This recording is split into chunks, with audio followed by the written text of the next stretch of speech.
Ora bem, meus amigos, então vamos lá tratar deste assunto que nos traz hoje, que é nem mais nem menos isto, ciência e espiritismo. Como eu vos tinha dito há pouco, enquanto vos falava desta obra maravilhosa, nela podeis encontrar pelo menos duas definições. Uma delas é esta que aqui vem.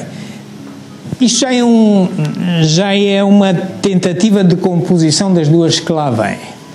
Mas é realmente isto. Portanto, o que é o espiritismo? É uma filosofia de base científica e consequências ético-morais, cujo objetivo é a investigação da natureza, da origem, do destino dos espíritos, bem como das suas relações com o mundo corporal. Podeis extrair da leitura das duas definições que aqui vem neste livro, podereis extrair esta definição consolidada. Nunca em nenhum momento é falado em religião, é só falado em filosofia, em ciência e em consequências ético-morais. Mas como a ética é um ramo da filosofia, a ética é igual à filosofia moral. Por isso, digamos que é uma filosofia e uma ciência. Ora bem, mas claro que há uma diferença entre filosofia e ciência. Mas nada melhor do que revisitarmos rapidamente o que é uma coisa e o que é outra para percebermos e entendermos onde é que está a natureza científica desta doutrina. Vamos começar por revisitar as questões filosóficas. Nas questões filosóficas vamos então recordar o que é a filosofia. Aqui com um filmezito.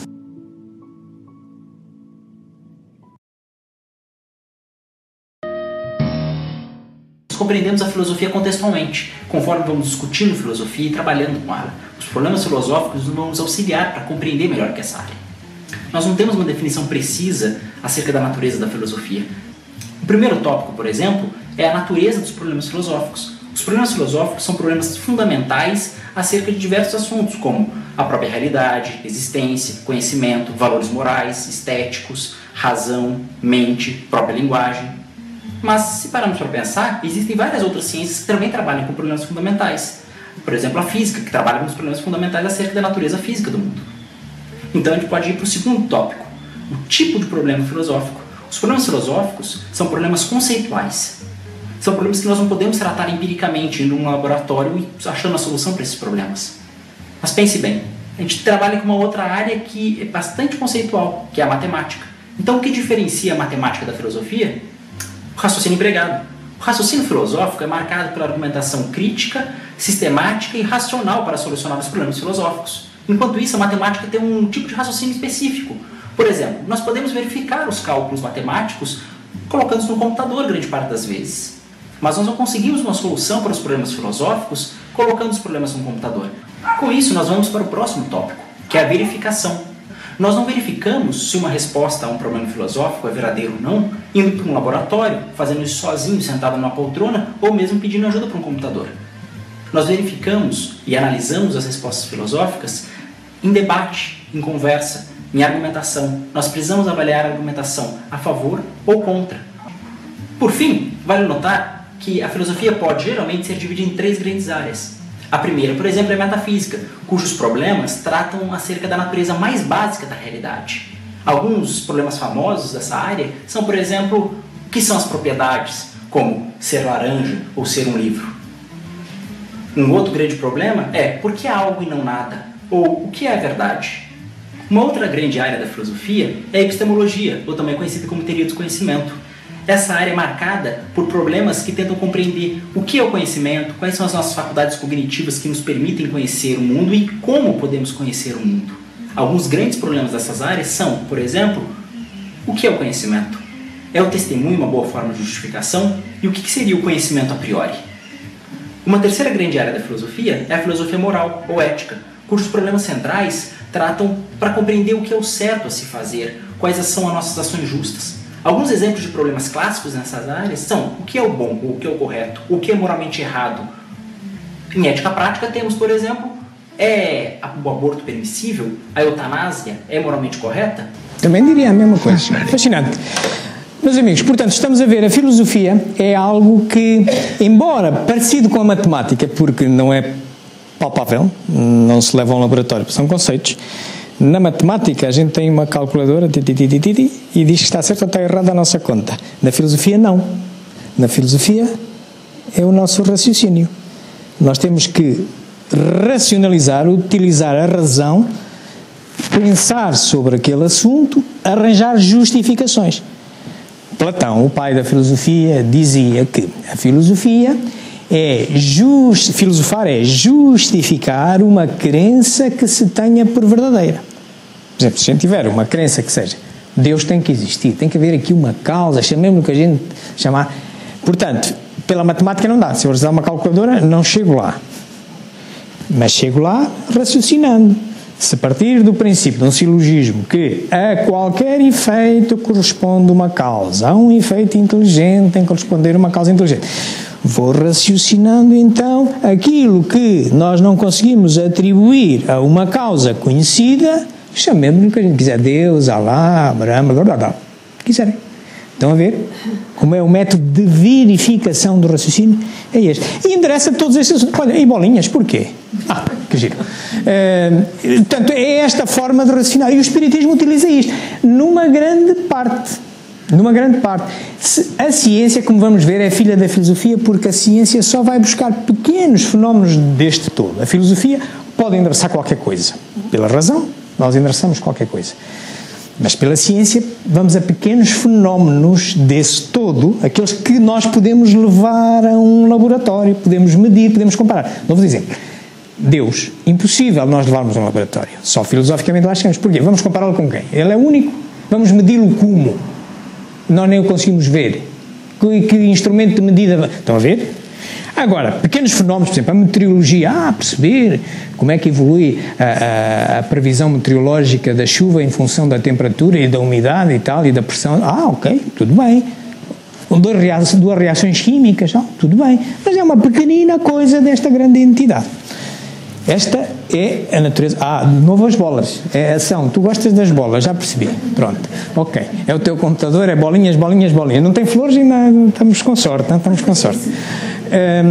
Pronto. Portanto, esta é a natureza essencial do Espiritismo. E naquilo em que é possível ele levar a laboratório, como seja a comunicabilidade dos espíritos, é uma das evidências científicas, mas vamos ver outras, que o Espiritismo estuda. Ele tem um objetivo de estudo desta investigação toda, filosófica e científica, o que ele quer retirar, as tais consequências ético-morais de conduta que nós vimos ali. Ética igual a filosofia moral. Endereça as questões do bem de proceder, o que é correto. É para isso que existe o Espiritismo. Não era este esforço todo para descobrir que Deus existe ou não existe e que os espíritos comunicam só para saber que... Não. E para que é que isto nos serve? Se não for para objetivar alguma coisa, não vale a pena. Isso qualquer outra ciência lá chegaria. Tá? Muito bem, então vimos o que é a filosofia. Filosofia é esta que é mãe da ciência. Então vamos agora olhar para a parte científica, que é o objeto disto. Ora bem, vamos ver o que é a ciência. Eu já vos fui falando.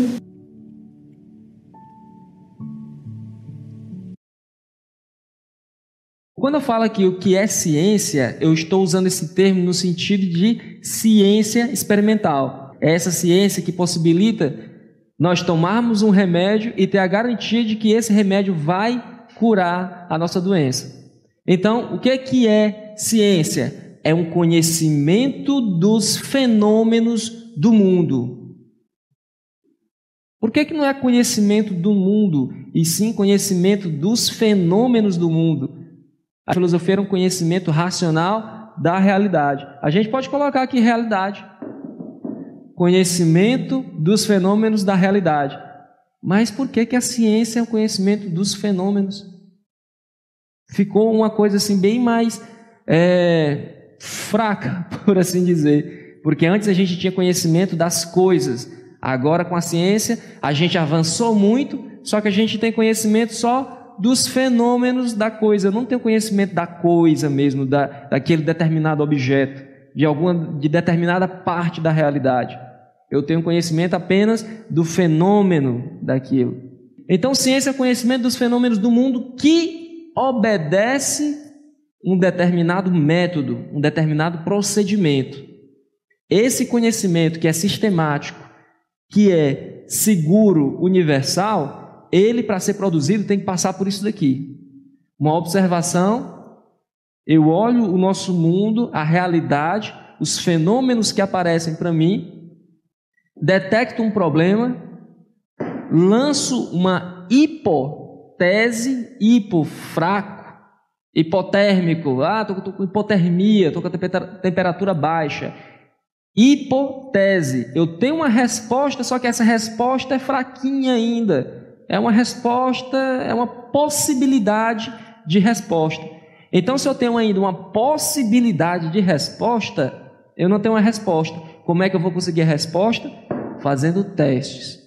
Depois desses testes é que eu posso dizer se essa minha hipótese se transforma numa tese, se transforma numa resposta que vá resolver aquele determinado problema. Tá bom? E se eu gerar resultados que possam se tornar leis gerais e universais, aí, meu querido, eu tenho ciência. Ciência, pessoal, é objetiva, é independente de quem esteja fazendo.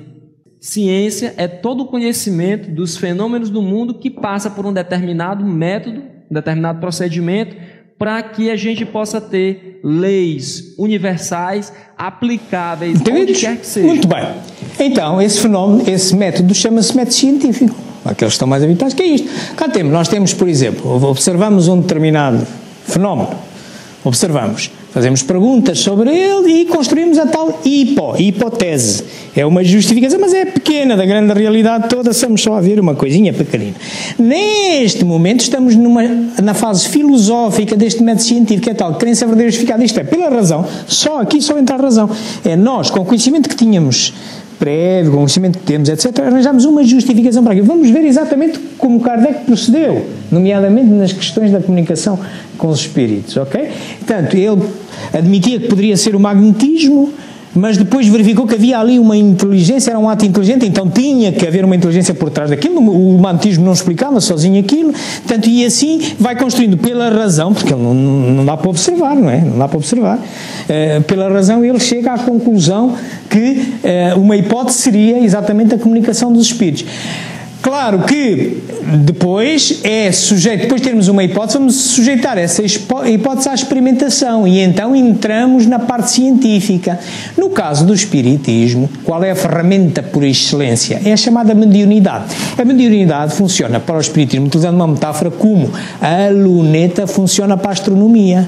A ciência astronómica estuda os astros observando pela luneta e pelos telescópicos, né? O espiritismo estuda as relações com o outro mundo e o outro mundo espreita para o outro mundo através da mediunidade, mas utilizando o mesmo raciocínio lógico, aquilo que é possível demonstrar e levar ao laboratório, muito bem. Aquilo que não é possível está como a astronomia, quando observa lá um planeta lá longe, não pode tocar nele, não consegue, mas pronto, vai dizer, não é, tem esta cor e tal, esta cor deve ser dos metais tal e tal. Nós aqui também fazemos a mesma coisa, ok? É a mesma forma de raciocinar. Portanto, através da mediunidade, e vamos justificando, já temos uma crença verdadeira justificada, depois vamos comprovar. Kardec comprova, uma forma de comprovar coisas que não são palpáveis é repeti-las muitas vezes e obter os mesmos resultados. Kardec assim o fez. O produto que nós temos aí das obras escritas por ele são exatamente, então particularmente aquelas que constam de mensagens mediúnicas.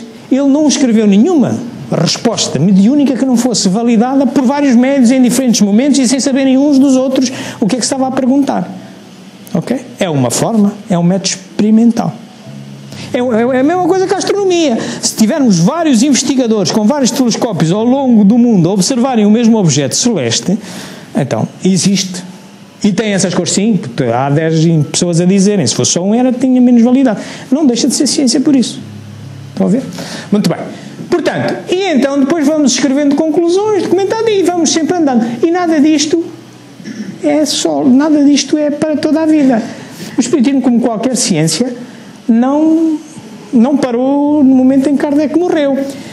Ele, inclusivamente, Kardec, há 2 obras, que é o Evangelho segundo o Espiritismo, no capítulo 19, diz assim: a fé inabalável é aquela que pode enfrentar a razão em qualquer momento, em qualquer idade da humanidade, em qualquer momento. Então nós temos que poder sempre questionar as coisas. E, por outro lado, na Gênese, na última obra dele, na primeira parte, parágrafo 55, ele fala da natureza do espiritismo como ciência e diz que o espiritismo como ciência vai ao lado das outras. E se em algum momento alguma das outras ciências descobrir algo que esteja em contrário do espiritismo, mas ciência comprova que sim, que é assim, o espiritismo adota. Pura e simplesmente. Ninguém é o dono da verdade. Nem sequer o espiritismo. Por isso ele não é dogmático. E o espiritismo não congelou.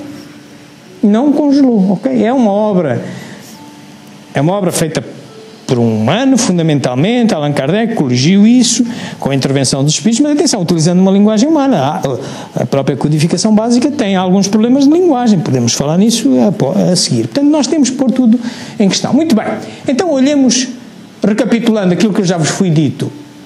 O senhor Platão, que é considerado o pai da filosofia, considerava filosofar isto, é justificar uma crença pela razão, parte filosófica, eminentemente filosófica, que nós vimos depois, e o seu discípulo Aristóteles dizia que dentro daquele conhecimento todo havia um que era real, que ele sentia que era real, isto é, podia comprovar-se, estabelecesse umas leis, como é que aquilo funcionava, não é? E chamou a isso, daqueles pequenos fenómenos do grande todo, que era possível levar a um laboratório, medir, comparar, etc., e esclarecer umas leizinhas, ele dizia que era a crença verdadeira justificada, comprovada, e assim apelidou de ciência, e passou a ser conhecido como o pai da ciência. Olhemos então para o espiritismo, e nesta acessão de fatos reais que podem ser experimentados, medidos, avaliados e comparados num laboratório, neste caso no espiritismo já vimos que a ferramenta essencial é a da mediunidade, é a lunetazinha, vamos olhar como é que Kardec faz esta observação, utiliza este método. Vamos olhar para a fenomenologia que ocorreu. Em 11 de dezembro de 1847, uma família de origem alemã se instalou em uma modesta casa no vilarejo de Riedesville, estado de Nova York, nos Estados Unidos. A família Fox era formada pelo Sr. John Fox, sua esposa Margaret Fox e seus filhos, entre eles as duas filhas, Kate e Margaret, como a mãe. Fenômenos interessantes passaram a acontecer na casa 2 meses depois da família chegar. Eram batidas leves, arranhões nas paredes e nos móveis. Os ruídos aumentavam cada vez mais.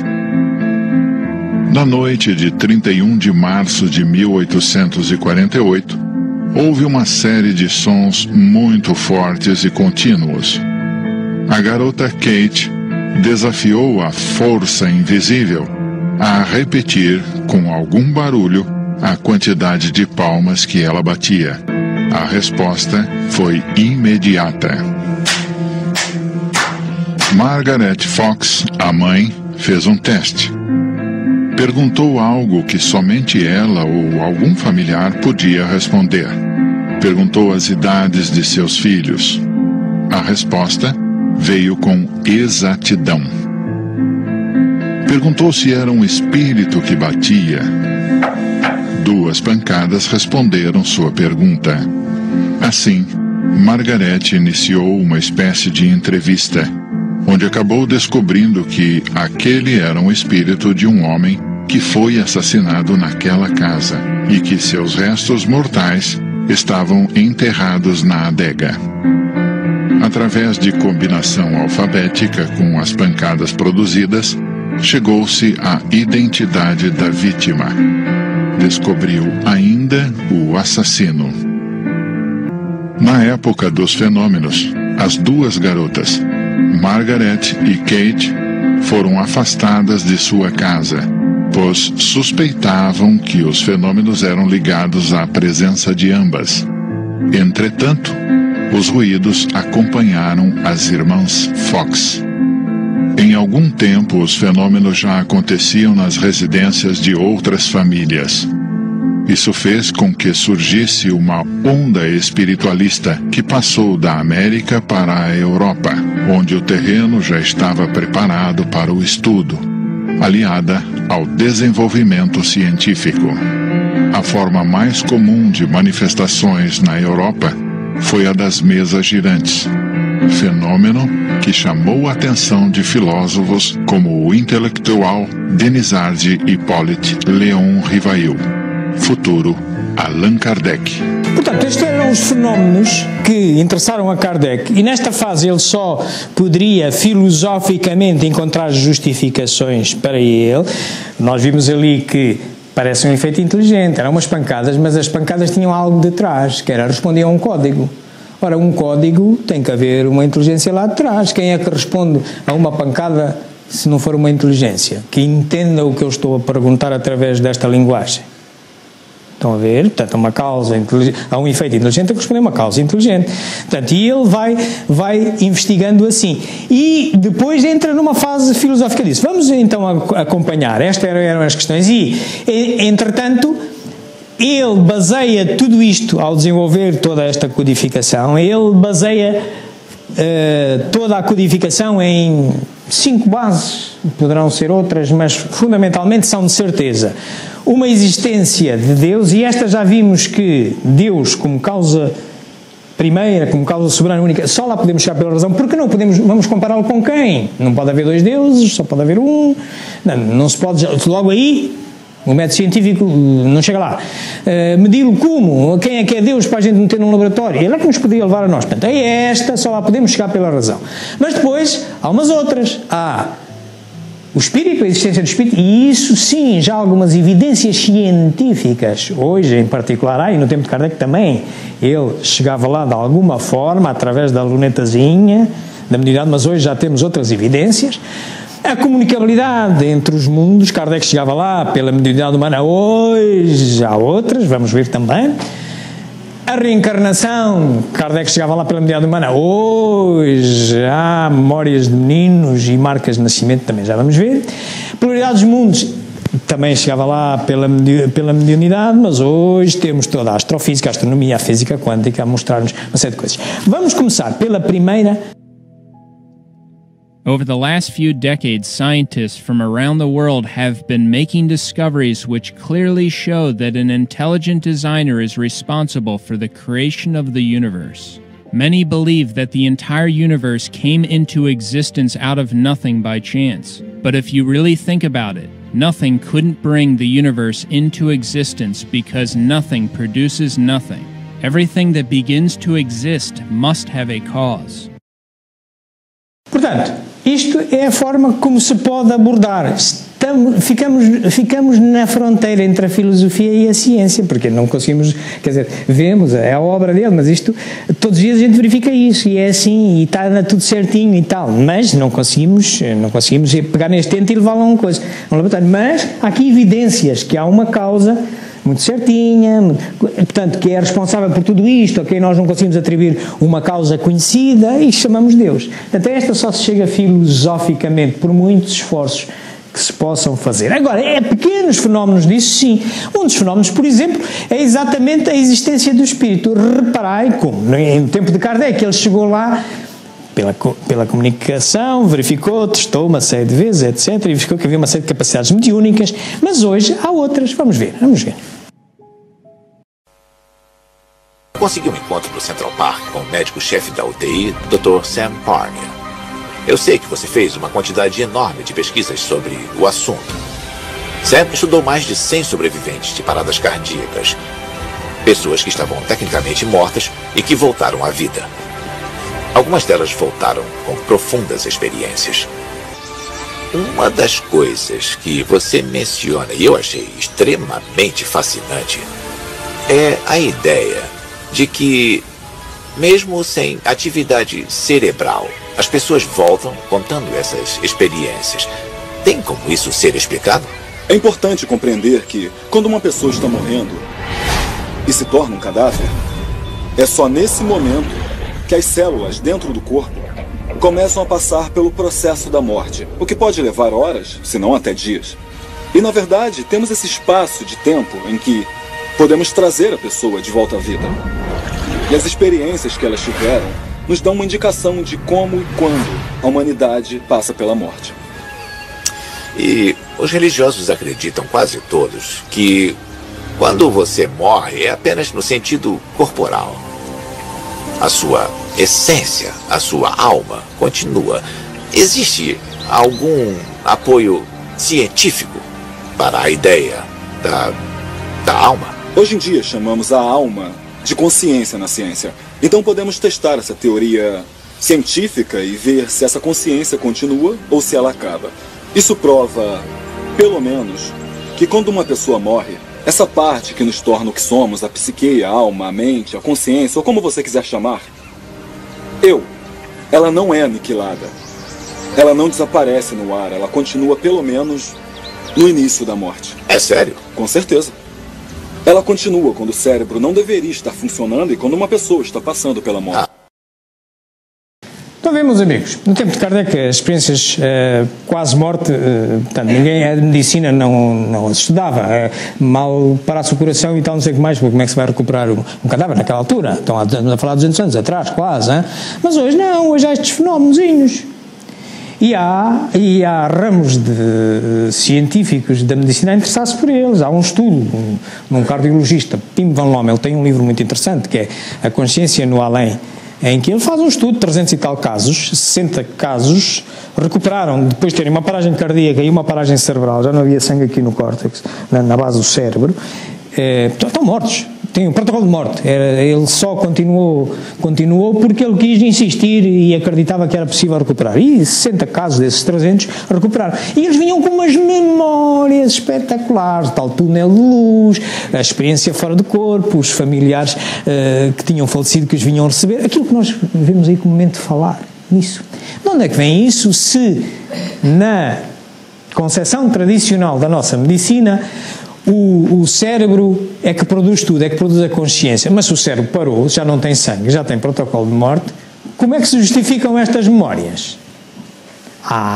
Então hoje, e é como diz aqui este senhor, que é um médico, não é espírita, mas há muitos outros, já verificam que, chamam-lhe consciência, chamam o que quiserem chamar, há um ente que continua, pelo menos durante aqueles minutos em que regressa. Depois já não sabem dizer que continua depois, mas isso depois vem a transcomunicação mediúnica instrumental que comprova que continua para lá, mas já está demonstrado que depois da morte não acabou tudo. Há uma coisa chamada consciência não local, Pim Van Lommel chama consciência não local, aqui estão a chamar consciência, mas tudo bem, sim, existe este ente, que afinal não é um produto do cérebro, o cérebro é apenas uma interface, passa por ali, ok? Muito bem.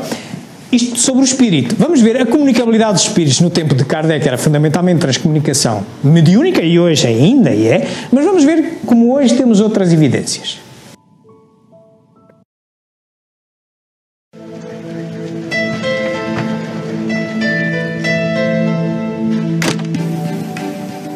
Now, according to science, when you physically die and when your brain stops functioning, that is it. That is the end. That's the end of consciousness.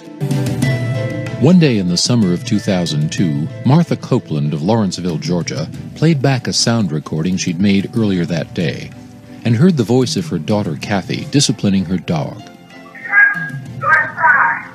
That wouldn't have been so unusual, except that 6 months earlier, Kathy had died in an auto accident. In January 1994, Mark Macy of Boulder, Colorado, received a telephone call. The caller identified himself as a European psychologist named Konstantin Raudova. This is Konstantin Raudova speaking. Dr. Raudova had been dead for 20 years. One day in October 1987, Claude and Ellen Thorland of Sweden switched on their TV. Suddenly, this strange image appeared, and they quickly snapped it with their Polaroid camera. Only later did they learn that their friend Friedrich Jürgensen, a pioneering afterlife researcher who had died a few days earlier, was being buried at that very moment, 250 miles away. For more than a half-century, people throughout the world claimed to have communicated with the dead using instruments of modern technology, such as tape recorders, radios, telephones, computers, and video systems. They call this phenomenon Instrumental Transcommunication, or ITC. Portanto, para além da transcomunicação mediúnica, que pode sempre ser sujeita racionalmente à questão de é válido, é verdadeiro, não é um animismo. Portanto, podemos sempre ter dúvidas, e normalmente o que Kardec no seu tempo fazia, e ele era muito cioso disso, é mais vale dispensar 9 verdades do que crer numa mentira. Portanto, e ele perguntava a vários métodos a mesma coisa sem que uns soubessem, portanto, que é para validar o tal método experimental, porque a mediunidade humana é isso, é um ser inteligente através de um recursos que existem num ser humano chamado médio, utiliza esses recursos, mas é um filtro, certo? E depois sai, mas sai uma coisa filtrada, já não é bruta. Aqui nesta é bruta, mas em contrapartida não é tão inteligente, isto é, ouvem-se umas vozinhas, mas é bruto. Uma vez perguntado a um comunicador, eu investigo nestas áreas, uma vez perguntado a um comunicador através de transcomunicação instrumental por vozes, qual é a diferença entre a transcomunicação mediúnica e instrumental? E ele disse, considerai que a mensagem que queremos passar para você se divide em 5 partes. Quando é na transcomunicação mediúnica, uma parte é nossa e 4 partes são do médium. Quando é nesta, na transcomunicação instrumental, através de instrumentos, é ao contrário. 4 partes são nossas e o médium. Não conseguimos dispensar-vos, não. Porque tem que haver alguém que produza energia, né? Aquelas vozes, aquelas imagens, tem que vir de algum lado. Portanto, é preciso manipular matéria-prima que está no ambiente, sejam sons, sejam ruídos, são manipulados pelo pensamento, é uma técnica que nós não dominamos, eles é que dominam, mas para impressionar ou as fitas, ou as USBs, os gravadores, ou os televisores, etc. Portanto, mas é mais bruto, se vocês repararem aquelas vozes, vocês ouviram vozes dos mortos, aquelas são muito limpinhas, quando começarem a experimentar, vocês vão ver que as primeiras que apanharem não são assim tão limpinhas, ok? Muito bem. Mas passemos agora a outra ainda, a reencarnação. A reencarnação, no tempo de Kardec, também fundamentalmente, através deste método, que ele teve que repetir montes de vezes, ouvir montes de médios e espíritos e tal, a confirmar que sim, tinham tido uma vida anterior. Hoje, a medicina olha para aquilo de uma forma engraçada.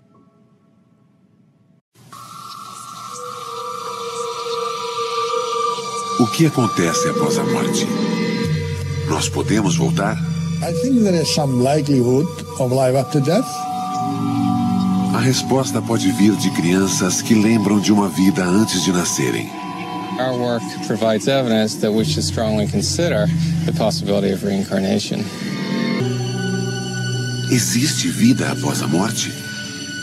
Uma pergunta antiga. Na Universidade de Virgínia, em Charlottesville, cientistas investigam alegações de reencarnação. Há 40 anos, tentam explicar relatos de crianças que falam de uma vida passada. Histórias como desta garota que diz ter morrido afogada e que reencarnou. Ou deste garoto de 6 anos que era policial em Nova York e foi morto em serviço. Ou deste garoto que lembra viver como seu próprio avô. Há milhares de histórias assim, e o Dr. Jim Tucker reuniu muitas delas. We're investigating cases of very young children who spontaneously begin talking about previous lives. They usually begin between the ages of 2 and 3 and continue until the age of 5 or 6. We're looking at these cases to learn as much as possible about this phenomenon. Isto hoje é uma evidência. Este senhor, Jim Tucker, é um pedopsiquiatra americano que está já há quase 40 anos que vem a investigar estas áreas. O outro era o Erlandser, um islandês, que não são espíritas, nem espiritualistas, creio que sejam, mas dão-se conta destas evidências. Crianças de tenra idade, até aos 6 anos, que dizem, por exemplo, dizem para o seu pai, quando eu era teu pai, ele é a reencarnação do seu avô, e dá-lhe indicações muito precisas.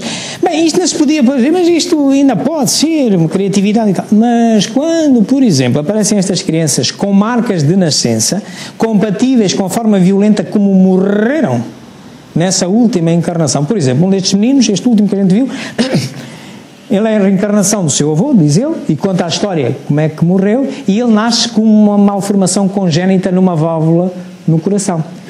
Foi verificado o óbito, o certificado de óbito do seu avô, supostamente ele, e foi verificado que ele era polícia e morreu com um tiro exatamente no sítio onde ele tinha a malformação. Portanto, quando aparecem marcas de nascença, as coisas ficam, a nossa ciência já fica, oi, agora é que esta não estamos à espera. Muito bem. Também, na questão da pluralidade dos mundos, bom, toda a gente conhece o esforço científico da astrofísica e hoje há uma ciência É a física quântica que também nos dá muitas indicações sobre outros mundos. Vamos ver. Locating another civilization may happen as astronomers concentrate on looking for other Earth-like planets. But finding those Earths in the first place is a huge technical challenge for scientists. Unlike the stars that have been cataloged, planets can't be seen using current technology. A planet, when examined from light years away, is almost on top of its sun as viewed from outside our solar system. And to make matters worse, an Earth-like planet, even one many times larger than our Earth, reflects only an infinitesimal amount of light compared to its star. So here we have a bright star and a planet which is 10 billion times fainter. It's hard to imagine what 10 billion times really is, but the way many of us think of this is, suppose you have a firefly, a very small firefly, a very weak light. And suppose that firefly is orbiting around or flying around a lighthouse. And suppose you're trying to look at this firefly flying around this lighthouse from 3,000 miles away. That's something what it's like. Physicists believe that the tiniest bits inside an atom were point particles. But string theory says that what we thought were indivisible particles are actually tiny vibrating strings. But it comes at a price. Parallel universes and 11 dimensions, most of which you've never seen. Well, we think these extra dimensions exist because they come out of the equations of string theory. Strings need to move in more than 3 dimensions. Our universe might be like a slice of bread, just one slice in a much larger loaf. And if these ideas are right, the bulk may have other slices, other universes. Some of them could resemble our universe. They might have matter and planets and, who knows, maybe even beings of a sort.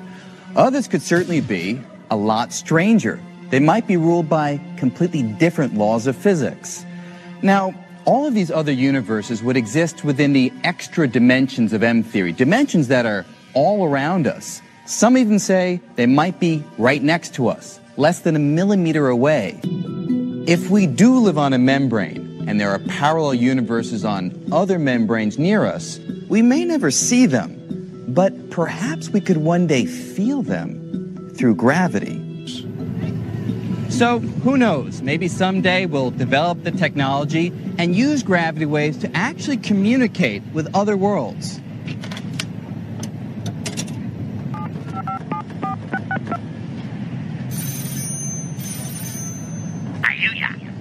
Yeah, hey, it's Brian. How you doing? Brian, what Jerry Wolfalava Java Simpsons? Parece que nas outras dimensões a existirem também a televisão e programas parecidos com os nossos. Bom, o que é que isto nos diz? Diz-nos que neste mundo tridimensional acessível aos nossos olhos, há aquele esforço inicial que nós vimos, que nós conhecemos, as naves interestelares que para aí lançamos, etc. Pois, andamos à procura, mas já viram como é que é? A dificuldade é ver lá um pirilampo à volta de um farol a 5.000 km de distância. É muito difícil. E provavelmente só estamos à procura de uma pequena franja de soluções. Há toda uma montanha de trilhões de planetas que estamos a ignorar. Mas quando entramos na física quântica, aqui isto parece-nos soa-nos mais àquilo que a gente já sabe do espiritismo, que andam aqui uns seres quaisquer que se manifestam ou através de transcomunicação mediúnica ou instrumental e que nos dizem que nos estão a ver e nós não os vemos. Então, só podem estar noutra dimensão que não a nossa, que nos vêem. Okay, não sei se estão a ver os Simpsons, mas poderiam também estar a ver os Simpsons se eles nos contarem algum episódio. Bom, meus amigos, estas são as evidências científicas das suas grandes bases científicas que o espiritismo tem. Claro, todo este esforço, como eu vos dizia, se dedica a produzir algo, a produzir ensinamentos, a produzir orientações de como bem proceder e progredir. Chama-se isso ética e moral. Há uma diferença entre ética e moral.